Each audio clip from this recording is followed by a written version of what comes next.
అందరికీ శుభోదయం. నా పేరు ఈశ్వరప్రవీణ్. నేను 8వ తరగతి చదువుతున్నాను. దసరా పండుగ సందర్భంగా తెలుగు ప్రాజెక్టులో భాగంగా ఈరోజు నేను చార్మినార్ గురించి తెలియజేస్తాను. చార్మినార్ ఒక ప్రసిద్ధ చారిత్రక కట్టడం. దీన్ని 1591లో కూలీ కుతుబ్ షా నిర్మించారు. చార్మినార్ అంటే 4 స్తంభాలు అని అర్థం. ప్రజలను ఒక భయంకరమైన ప్లేగు వ్యాధి నుంచి రక్షించినందుకు దేవునికి కృతజ్ఞతగా దీన్ని నిర్మించారు. చార్మినార్ పై అంతస్తులో ఒక మసీదు కూడా ఉంది. ఇది 434 సంవత్సరాల నుంచి ఉంది. తెలంగాణ రాష్ట్ర అధికారిక చిహ్నంలో దీన్ని చేర్చబడడం జరిగింది. అందరికీ ధన్యవాదములు. Good morning all. This is Srinidhi. I'm studying 8th class. Dasara సెలవుల సందర్భంగా తెలుగు ప్రాజెక్ట్ పని ఇవ్వడం జరిగింది. దానిలో నాకు ఇచ్చిన ప్రాజెక్ట్ వర్క్ తాజ్ మహల్ గురించి ఇన్ఫర్మేషన్ తెలుసుకుందాం రండి. తాజ్ మహల్ మొఘల్ చక్రవర్తి అయిన షాజహాన్ తన 3వ భార్య ముంతాజ్ జ్ఞాపకార్థం కింద 1631లో నిర్మించడం జరిగింది. ఇది భారతదేశంలో ఉత్తరప్రదేశ్ లో ఉంది. ఇది ఆగ్రా నగరంలో యమునా నది దక్షిణ ఒడ్డున ఉంది. ఇది తెల్ల పాలరాయితో, ముఖ్యంగా మకానా పాలరాయితో నిర్మించడం జరిగింది. ఈ తాజ్ మహల్ కట్టడానికి 20,000 మంది కూలీలు వాడారని అంచనా వేశారు. ఈ తాజ్ మహల్ నిర్మాణానికి 22 సంవత్సరాలు పట్టింది. తాజ్ మహల్ ఆ రోజుల్లో కట్టడానికి అప్పట్లో 32 మిలియన్లు ఖర్చయింది. ఈ తాజ్ మహల్ 7 వింతలలో ఒకటని చెప్పగలం. ధన్యవాదములు.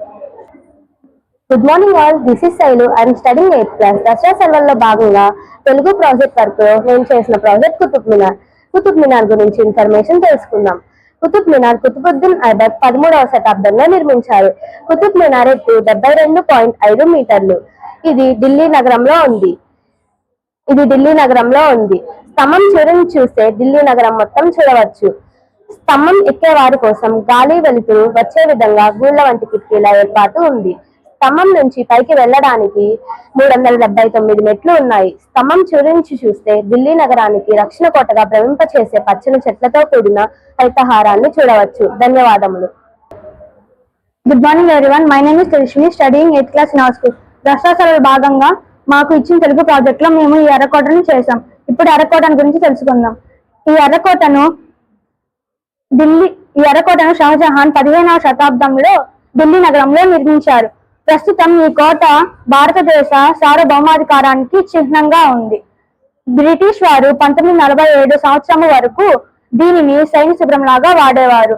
ప్రతి ఏడాది స్వాతంత్ర దినోత్సవం రోజున భారత ప్రధానమంత్రి ఇక్కడ జాతీయ జెండాను ఎగురవేస్తారు. 1947 ఆగస్టు 15వ తేదీన స్వాతంత్ర దినోత్సవం రోజున ప్రధానమంత్రి జవహర్లాల్ నెహ్రూ తొలిసారిగా జాతీయ జెండాను ఎగురవేశారు. ఎర్రని రాళ్లతో నిర్మించిన కోట కావున దీనికి ఎర్రకోట అని పేరు వచ్చింది.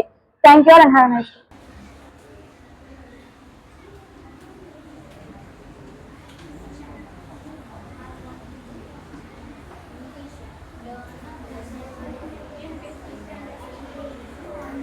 అందరికీ శుభోదయం. నా పేరు తుషార్ నాజ్. నేను 8వ తరగతి చదువుతున్నా. దసరా పండుగ సందర్భంగా తెలుగు ప్రాజెక్ట్ అని ఇవ్వడం జరిగింది. ఇప్పుడు మనం హిమాలయాల గురించి తెలుసుకుందాం. ప్రపంచంలోని అతిపెద్ద శిఖరాలు హిమాలయాలు. ఇవి మూడు సమయాంతర శ్రేణులుగా విభజించబడ్డాయి.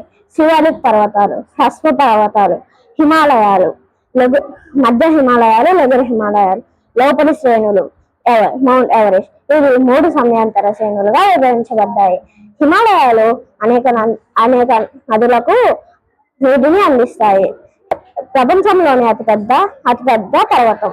ఇది 8849 మీటర్లు కలిగి ఉంది. అందరికీ ధన్యవాదం.